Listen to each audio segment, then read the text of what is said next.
ओम शांति। आज है रात्रि क्लास 2 दिसंबर 1967 का।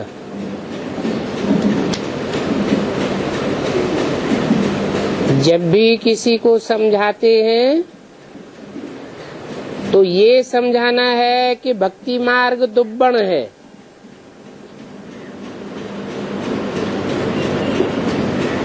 दुब्बण अर्थात दलदल।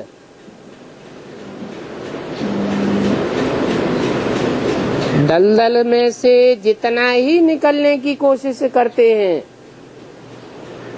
उतना और ही फंसते जाते हैं। ये भक्ति मार्ग का कितना हंगामा है।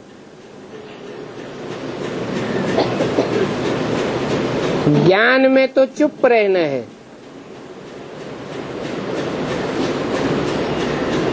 अपन को आत्मा समझ बाप को याद करना है।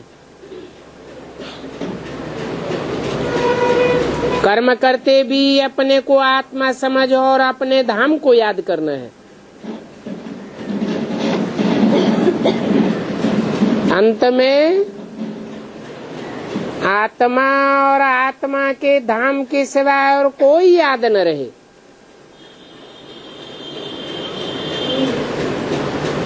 इन बातों को समझाने वाले बड़े अच्छे चाहिए।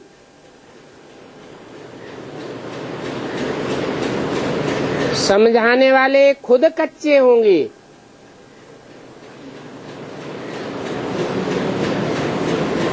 तो वो भी प्रजा बनेंगे।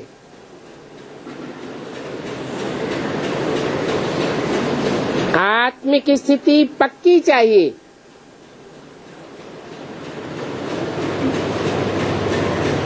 बिल्कुल देह और देह के संबंधों से नष्ट मोह।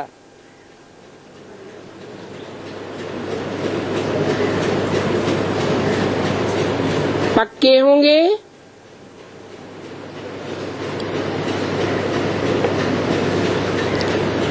तो दूसरों को समझा सकेंगे।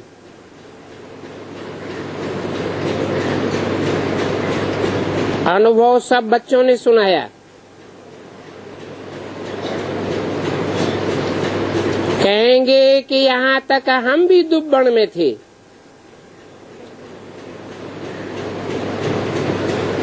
बाकी चोटी जाकर बची। अभी तुमको तो ब्राह्मण बन सबको दुब्बण से निकालना है।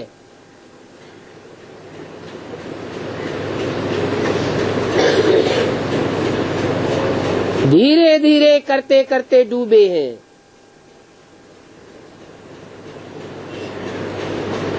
और निकालना तो झट हो जाता है।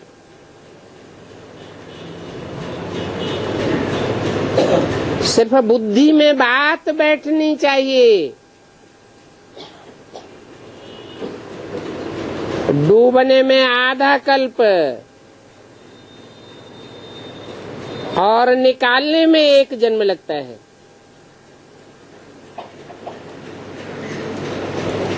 बच्चे समझते हैं कितना सहज निकलना होता है, परंतु फिर भी टाइम लगता है।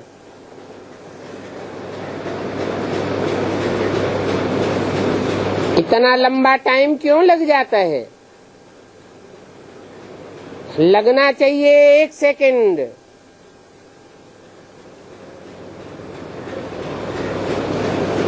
परंतु 1 जन्म लग जाता है।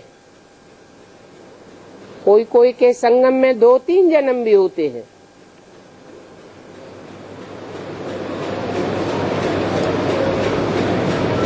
परंतु निश्चय बुद्धि विजेते नहीं बन पाते।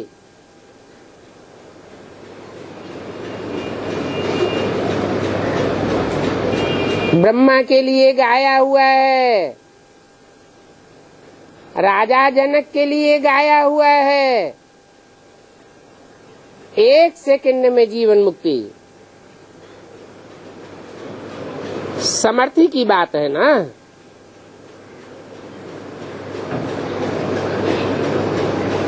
इन बातों में डरना और मुझना नहीं चाहिए। बहुत सहनशील बनना चाहिए। बाबा बहुतों को देखते हैं, मूड बहुत जल्दी बिगड़ जाता है। ऐसे मूड बिगाड़ने की आदत वाले कभी सुधरते नहीं हैं। थोड़ी थोड़ी बात पर फंक हो जाते हैं।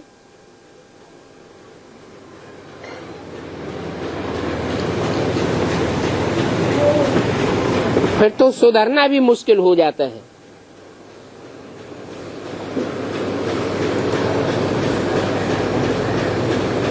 फिर कम पद पाए लेते हैं। नहीं तो बच्चों को अथाह खुशी होनी चाहिए।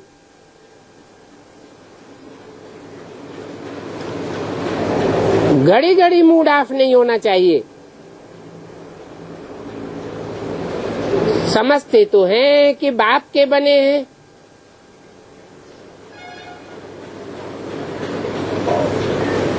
जिस बाप के बने हैं वो हमारा टीचर भी है और गुरु भी है। तीनों की मदद से हमको पार जाना है।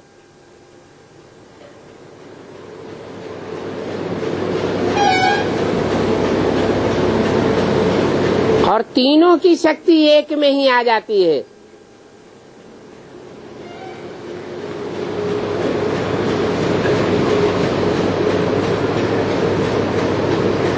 उसे एक को पहचानना चाहिए, निश्चय बुद्धि बनना चाहिए।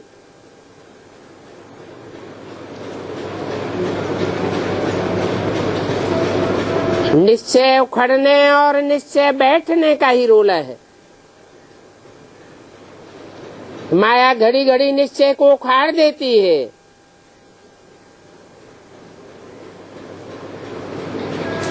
तुम जानते हो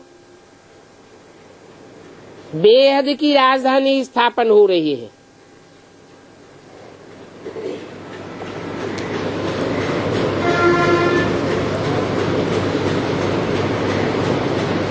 बेहद की राजधानी किसे कहा जाता है? दुनिया की हिस्ट्री में जितने भी राजाएं और राजधानियां स्थापन हुई है वो सब हद के राजाएं हुए और हद की राजधानियां हैं। बेहद का बाप आकर के बेहद की राजधानी स्थापन करते हैं।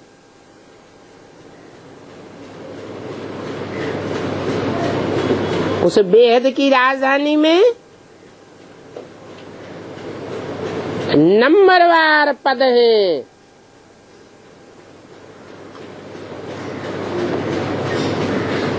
पद पाने वाले ढेर के ढेर हैं।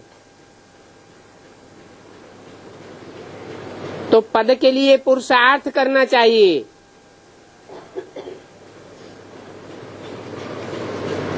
यहाँ से ट्रांसफर होते हैं। कहाँ से?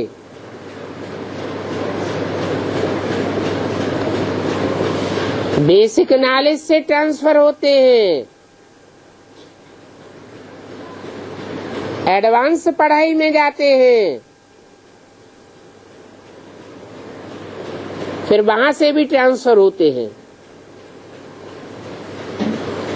ये ट्रांसफर होने की खुशी बहुत चाहिए।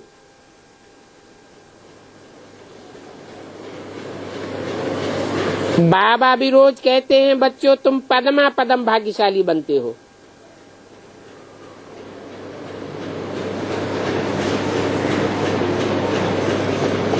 तुम्हारी कमाई बहुत ऊंची है। इनके लिए नहीं कहते कि ये पदमा पदम भाग्यशाली बनते हैं। इनके फॉलोअर्स के लिए भी नहीं कहते, तुम्हारे लिए कहते हैं कि तुम पदमा पदम भाग्यशाली बनते हो। ऊंचते ऊंच भगवान और ऊंचते ऊंच शिव बाबा को तुमने पहचाना है। ऊंचते ऊंच सौदागर है। इसलिए प्रदर्शनी में भी पहले पहले ये बताओ कि बाबा कहते हैं मुझे याद करो।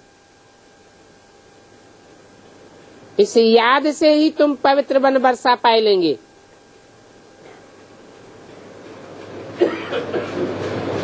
परंतु इतनी सहज बात का भी पता नहीं चलता है कि क्यों नहीं समझते हैं। नहीं तो समझना बहुत सहज है। बेहद का बाबा बेहद का वर्षा देंगे।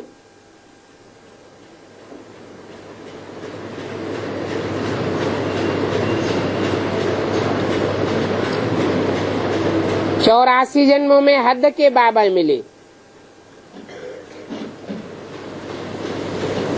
अभी से एक अंतिम जन्म में तुम्हें बेहद का बाबा मिला है।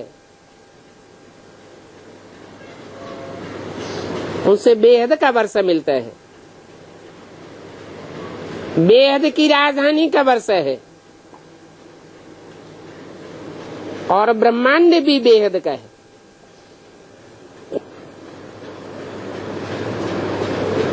ये बातें समझाते समय चेहरे में खुशी होनी चाहिए, रमक आनी चाहिए।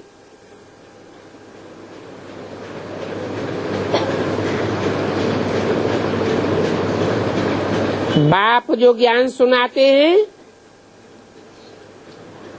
बाप अच्छी रीति जानते हैं।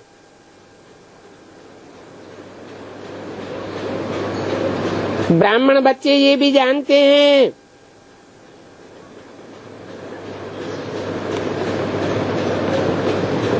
कि ज्ञान सुनाना तो सहज है। ज्ञान सुनाने में बहुत तीखे होते हैं।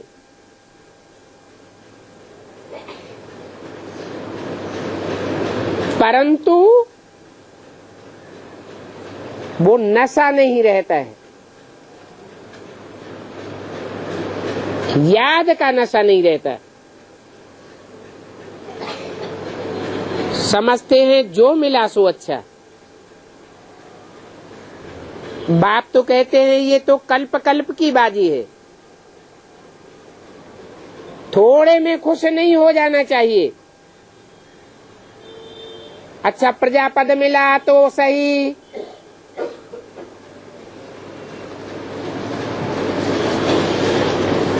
बच्चे जो खुशी में रहते हैं उनको प्राप्ति भी बहुत होती है। खुशी संगम युग का खजाना है। याद में रहने से खुशी बढ़ती है। औरों की सेवा करने का मेवा खुशी मिलती है। ये खुशी का खजाना गंवाना नहीं चाहिए। कलकत्ते में भी अच्छे अच्छे बच्चे हैं।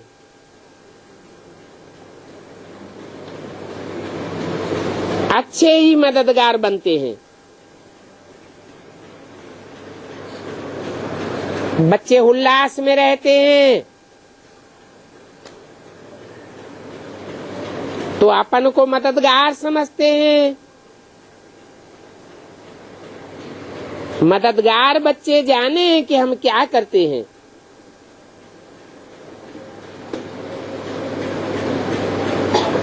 जिनको मदद करते हैं वो भी जाने कि कौन क्या मदद करते हैं।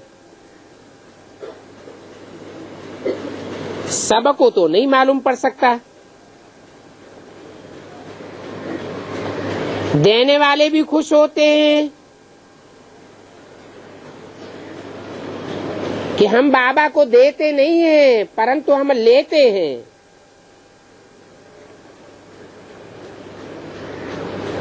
सर्विस में बिजी रहने से खुशी रहती है। सर्विस का समाचार बाबा को देते तो है ना।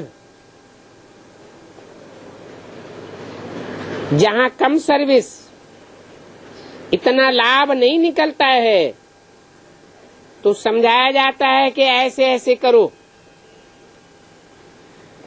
ये कोई छोटी दुकान नहीं है।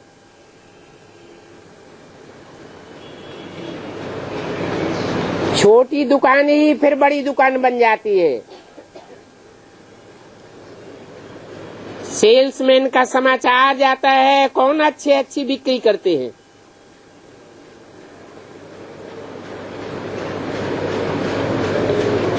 पहले पहले जो दुकान में चढ़ते हैं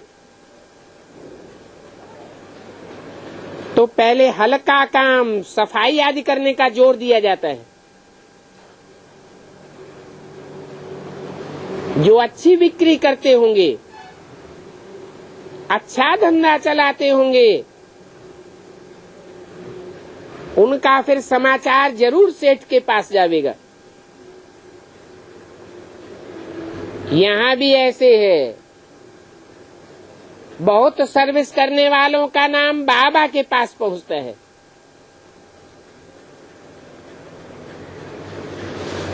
ये तो रूहानी मिलिट्री है। आज स्टूडेंट हैं, फिर मेजर है, लेफ्टिनेंट आदि भी बनते हैं।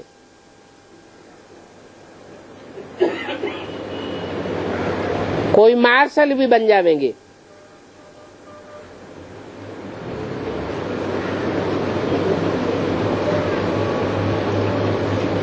कोई समान पद वाले भागीदार भी बन जाएंगे। सेठ बनेंगे ना। ये अविनाशी ज्ञान रत्नों का व्यापार है।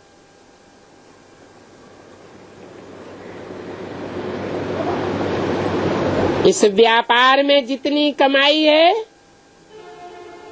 इतनी कमाई और किसी धंधे में नहीं हो सकती।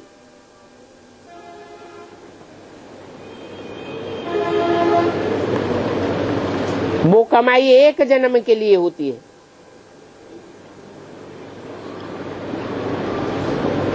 कितना भी कमावे, अपने काम तो एक जन्म ही आवेगा। बाकी तो पोत्रे पड़पोत्रे भले खाते रहे। और ये कमाई ऐसी है जन्म जन्मांतर काम आती है।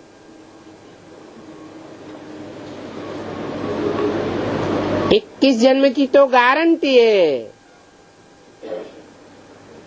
और 21 जन्म के आधार पर जो पुरुषार्थ करने की प्रैक्टिस पड़ती है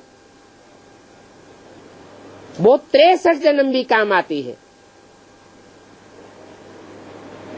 जो यहाँ तीखे पुरुषार्थी बनेंगे वो 63 जन्म भी तीखा पुरुषार्थ करते रहेंगे।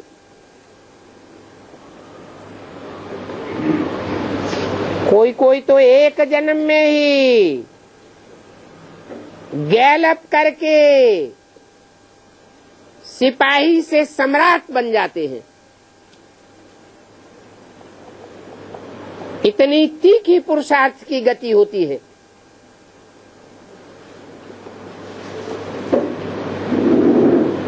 तो बाप समझाते हैं इस पढ़ाई में बहुत गैलअप कर सकते हैं। बड़ी भारी कमाई है। तुम जानते हो जो अच्छी सर्विस करते हैं उनकी कमाई भी वैसे अच्छी होती है। सर्विस करने वाले को बाप बहुत प्यार करते हैं। सबसे बच्चों को ही बाप याद करेंगे। जो कुछ भी नहीं करते हैं उनका तो नाम भी दिल पर नहीं रहता।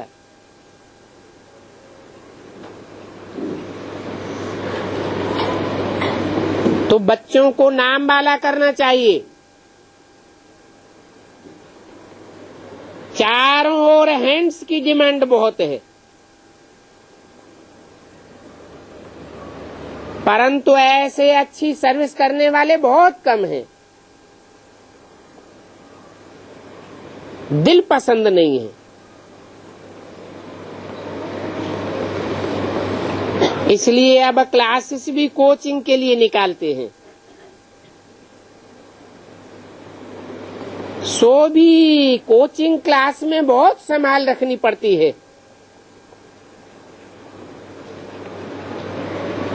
आज की दुनिया में गुंडेबाजी कितनी है।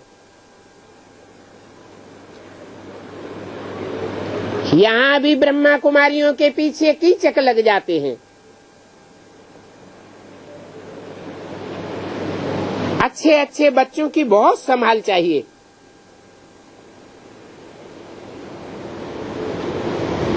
और खुशी में रहना चाहिए। ये तो सब समझते हैं कि हम नई दुनिया में जाते हैं।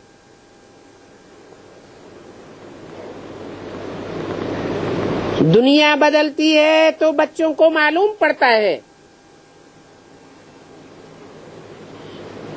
कि हमारी दुनिया बदल रही है।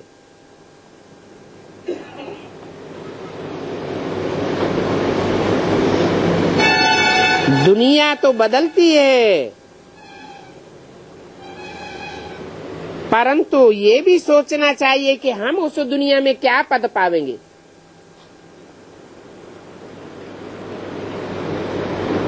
ऊंच पद के लिए यहाँ कोशिश कराई जाती है। हम अच्छा पुरुषार्थ करते हैं तो कल्प कल्प हमको अच्छा पद मिलेगा। ये बात सब बच्चे समझते हैं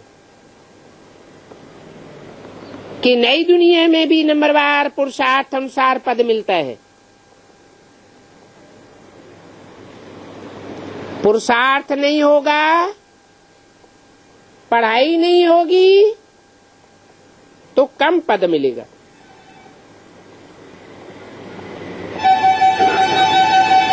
समझ में तो आता है कि सतयुग में रावण संप्रदाय तो होगा नहीं। ये तो कलयुग की दुनिया में रावण संप्रदाय है। तो एग्जाम में भी कहीं कहीं ऐसा होता है कि नकल करने वाले आगे बढ़ जाते हैं, रिश्वत देने वाले आगे बढ़ जाते हैं। नई दुनिया में तो ऐसा कुछ भी नहीं होना है। वहां तो सुखी ही सुख होगा, प्रजा भी सुखी होगी, राजाएं भी सुखी होंगे, राज परिवार भी सुखी होगा। सिर्फ पद में अंतर पड़ जाता है। नंबरवार मर्तबे की फीलिंग तो यहां ही हो जाती है।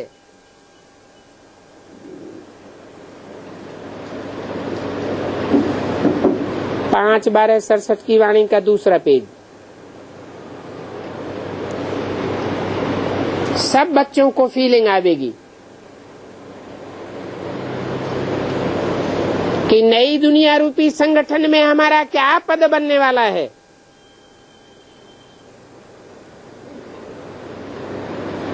पद वगैरह कोई राजधानी नहीं चलती है।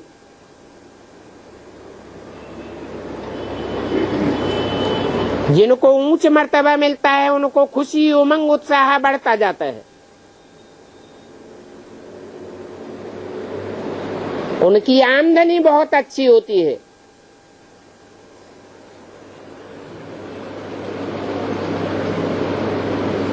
तो हर बात में होशियारी रखना बहुत अच्छी बात है। फीलिंग तो रहती है ना।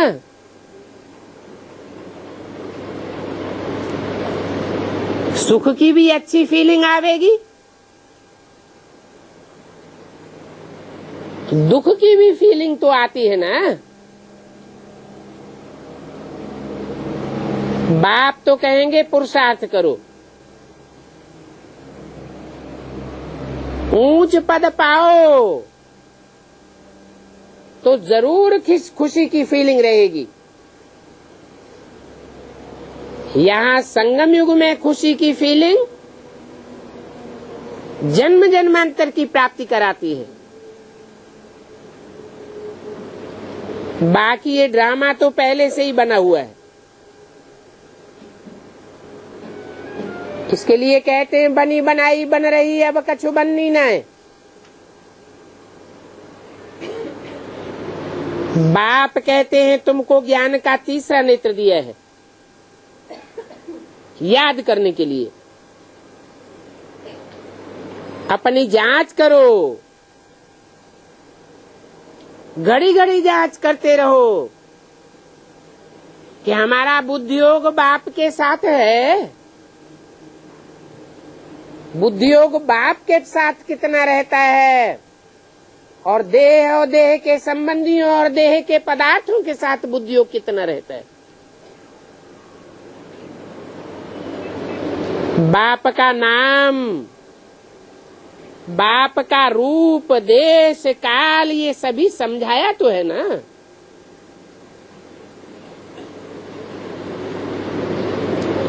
समझ को तीसरा नेत्र कहा जाता है।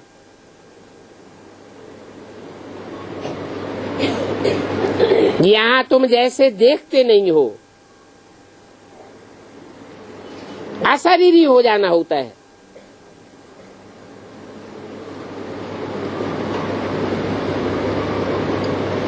बल बाबा की तरफ देखते हो, परंतु याद करना जरूर है बाप को। कि बाप अलग है, बाबा अलग है।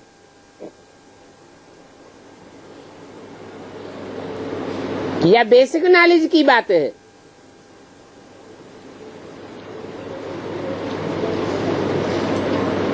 बेसिक नॉलेज के लिए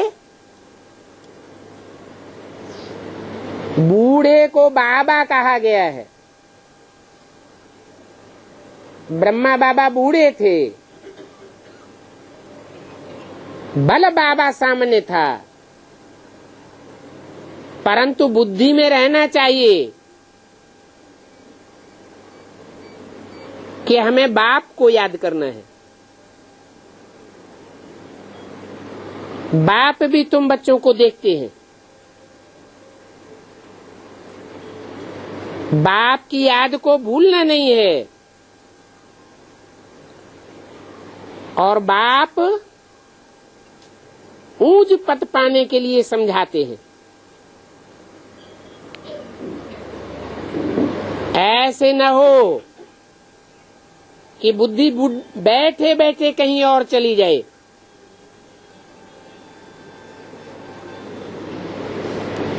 और ये अभ्यास पक्का होता रहे बुद्धि के भटकने का।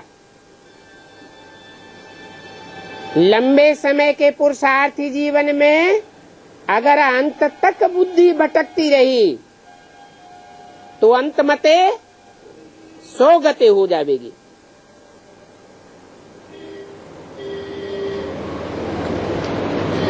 इसके लिए अपन को पक्का पक्का आत्मा समझो। अमृत वेले पक्का फाउंडेशन डालना चाहिए। उस डायरेक्शन पर कम चलते हैं।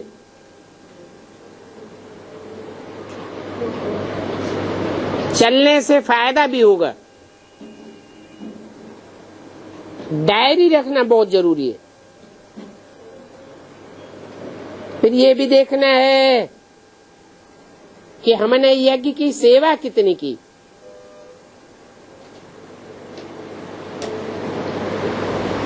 हिसाब निकालेंगे तो आप ही लज्जा आवेगी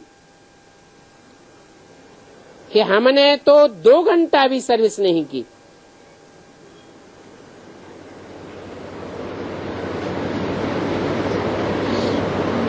जैसे वो गवर्नमेंट होती है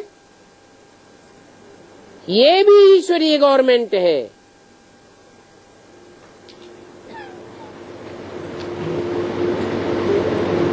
उस गवर्नमेंट की कोई 8 घंटा सर्विस करते हैं।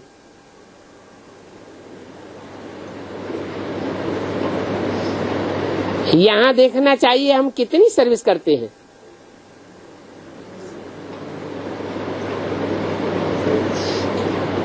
पोता में लिखते रहेंगे तो बुद्धि में आवेगा।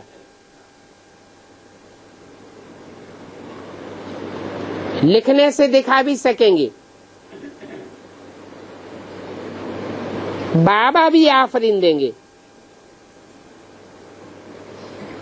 जो सर्विस नहीं करते हैं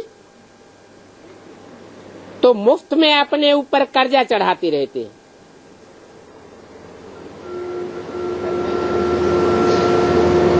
उनका फिर पद बहुत कम हो जाता है। फिर वो कर्जा भरना पड़ता है।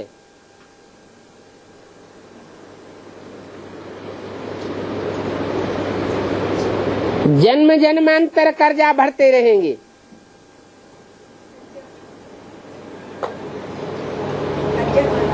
नीच कर्जा मना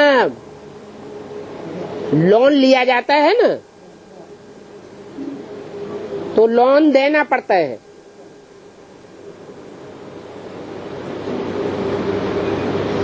यहाँ एक जन्म की बात नहीं है।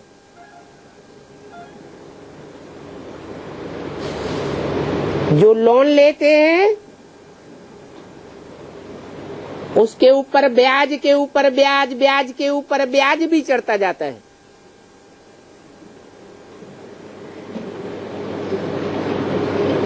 अगर इसी जन्म में लोन भरपाई नहीं किया तो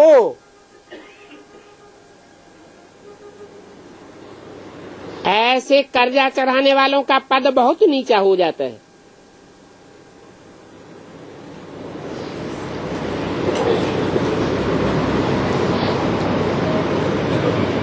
यज्ञ में सर्विस नहीं की, सेवा लेते रहे, खाते पीते रहे, तो फिर दास दासी बनना पड़ेगा। इसलिए चार्ट रखना हर हालत में अच्छा है, नहीं तो दिल खावेगी कि हमने कितना टाइम वेस्ट किया। बाप तो तुम बच्चों को युक्तियां बतलाते रहते हैं,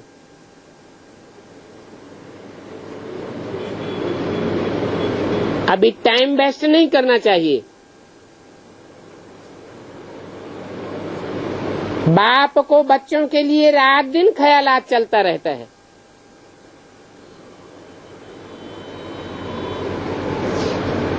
कहते हैं बड़े बड़े सेंटर खोलो,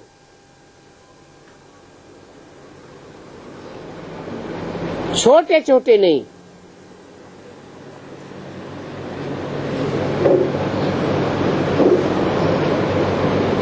हिम्मत बच्चों की और मदद बाप की।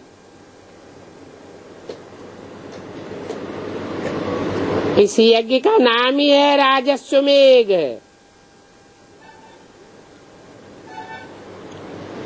अपनी अपनी राजाई के लिए तुम ये यज्ञ रचते हो। आत्मा रूपी घोड़े को स्वाहा करते हो। ये मन रूपी घोड़ा है। मन देह और देह के संबंधियों और देह के पदार्थों की तरफ खींचने वाला है। इसको कंट्रोल करना है। विश्व कल्याणकारी बाप का विश्व कल्याणकारी बच्चा बनना है। इसलिए नाम रखा है राजस्वमेघ।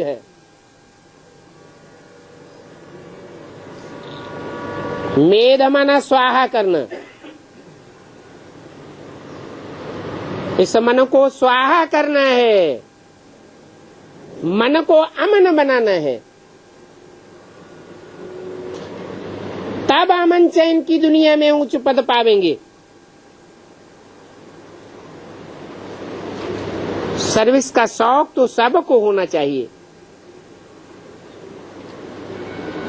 जो बहुत सर्विस करेंगे आगे चल के देखेंगे उनका नाम बहुत बाला हो जाएगा।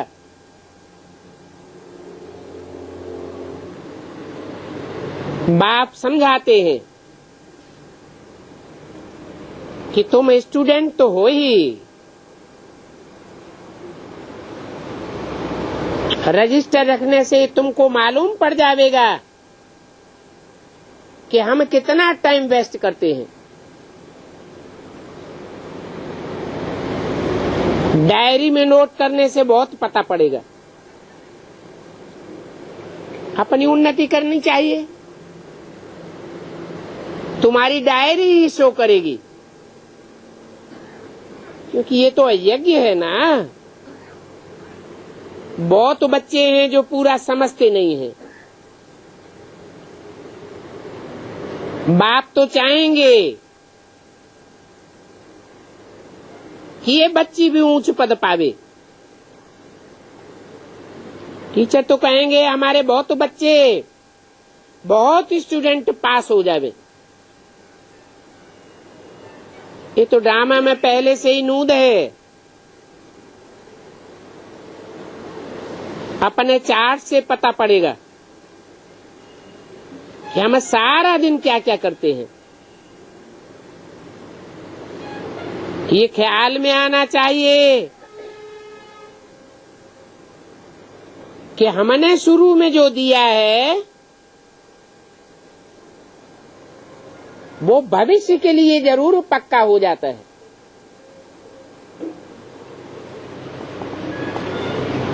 जैसे खेती करते हैं,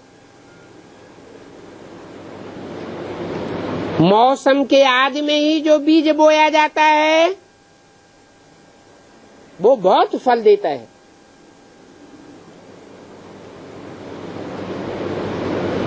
तो भविष्य क्या बन जाता है ये भी देखना चाहिए कि शुरू में तो हमने किया, परंतु अभी क्या करते हैं। क्योंकि जो दिया है शुरू में वो खाते भी तो रहते हैं ना।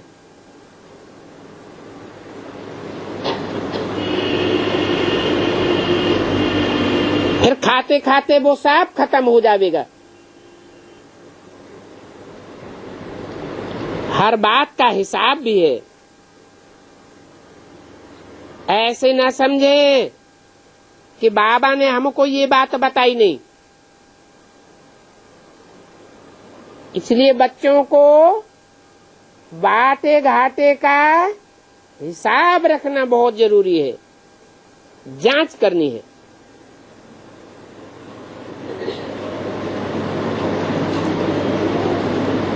यहाँ तो बाप तुम बच्चों को बैठ सुनाते हैं।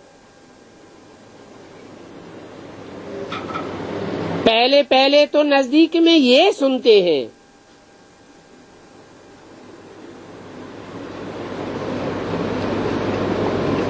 परंतु सुनाते तुमको हैं। कौन सुनता है नजदीक में? पहले कौन सुनता है? हैं? सुनने में आगे कौन जाता है? ब्रह्मा। ब्रह्मा और ब्रह्मा के फॉलोअर्स सुनने सुनाने में बहुत तीखे आगे जाते हैं। फिर किस बात में पीछे रह जाते हैं? समझने और समझाने में पीछे रह जाते हैं।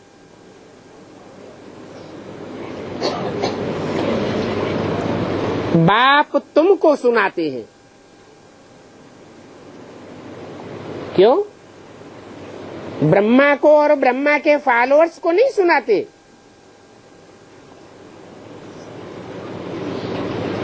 कहते हैं ये ब्रह्मा तो बेबी है, बेबी बुद्धि है।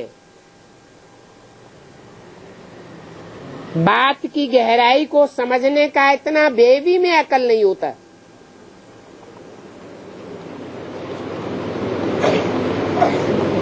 तुम बच्चे बुद्धिमान बाप के बुद्धिमान बच्चे हो।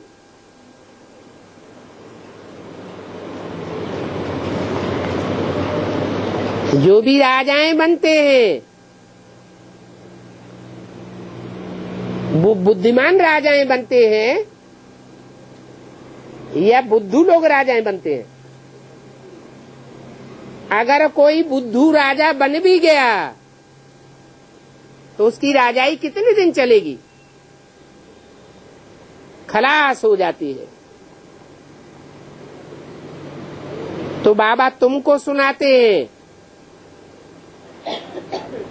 ये तो बीच में सुन लेते हैं।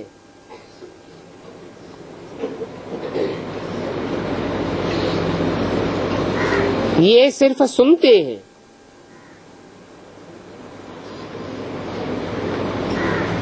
बाबा डायरेक्ट हमको कैसे सुना देंगे?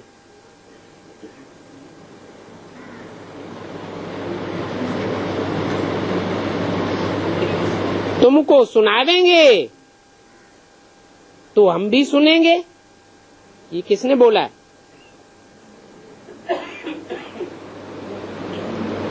है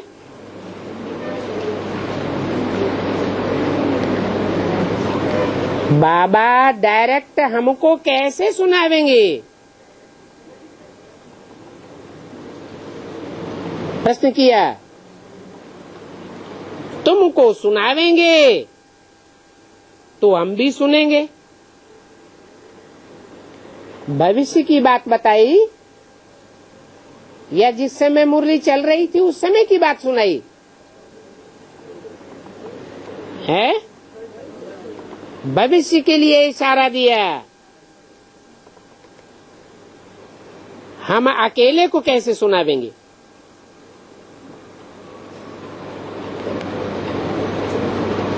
दूसरे को सुनावें तो हम भी सुने ना। बच्चे जानते हैं कि दिन प्रतिदिन भक्ति वृद्धि को पाती रहती है।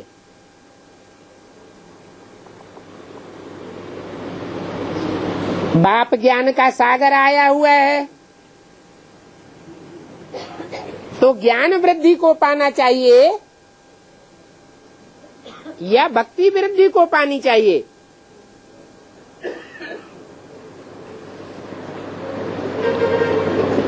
भक्ति वृद्धि को इसलिए पाती है कि जब बाप आते हैं तो ज्ञान भी चार अवस्थाओं से पसार होता है। सतो प्रधान, सतो सामान्य, रजो और तमो। सतो प्रधान स्थिति में जो भी बच्चे शुरुआत में ज्ञान सुनते हैं बहुत उमंग उत्साह रहता है, क्योंकि बाप छोटे बच्चों को उंगली पकड़ करके चलाते हैं, इसलिए सात्विक स्टेज रहती है।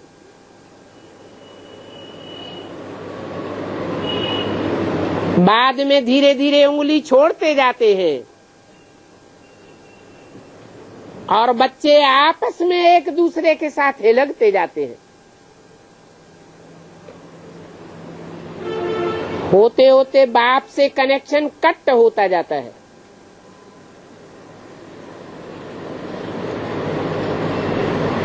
तो घाटा पड़ जाता है। सतो प्रधान से सतो रजो तमो में गिरते जाते हैं।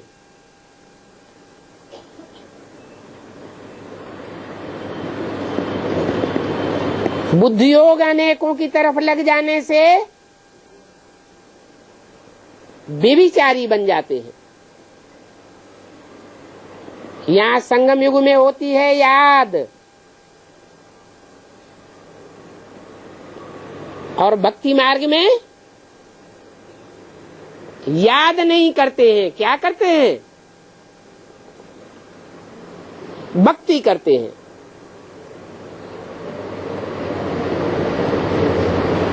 अभी तुम एक बाप से ही सुनते हो,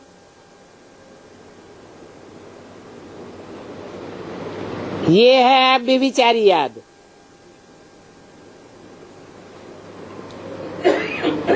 एक से सुनना है व्यभिचारी ज्ञान,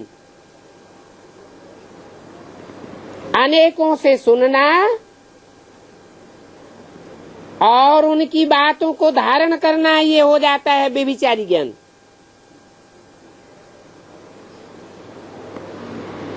बाप तो आत्माओं को समझाते हैं,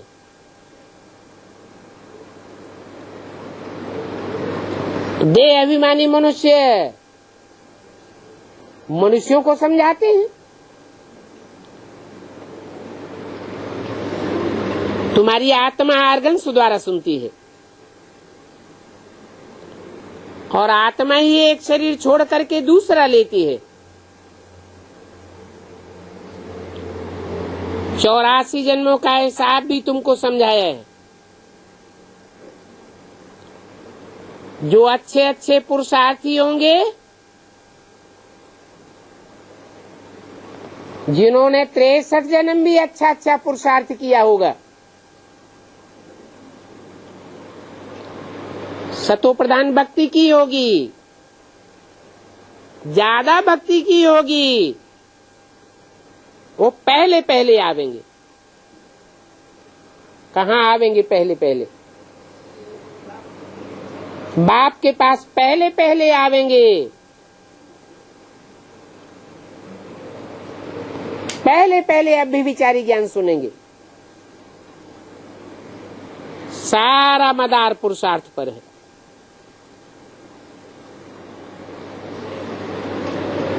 अच्छे अच्छे पुरुषार्थी पुरुषार्थ करके अच्छे जादूगर बनेंगे। नर से नारायण और नारी से लक्ष्मी। जानते तो हो कि वर्षा तो लौकिक बाप से भी मिलता है और पारलौकिक बाप से भी वर्षा मिलता है। अलौकिक बाप से वर्षा नहीं मिलता।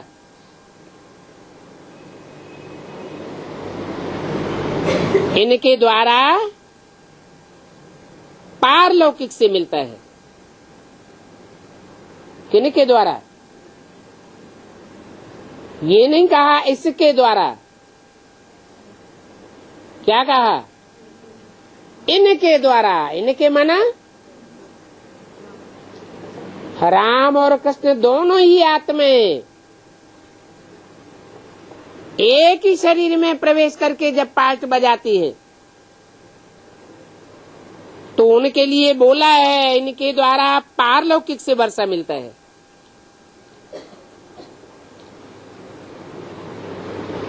ये पारलौकिक बाप से वर्षा प्राप्त करना ये बड़ा भारी पुरुषार्थ है। अच्छा, ओम शांति।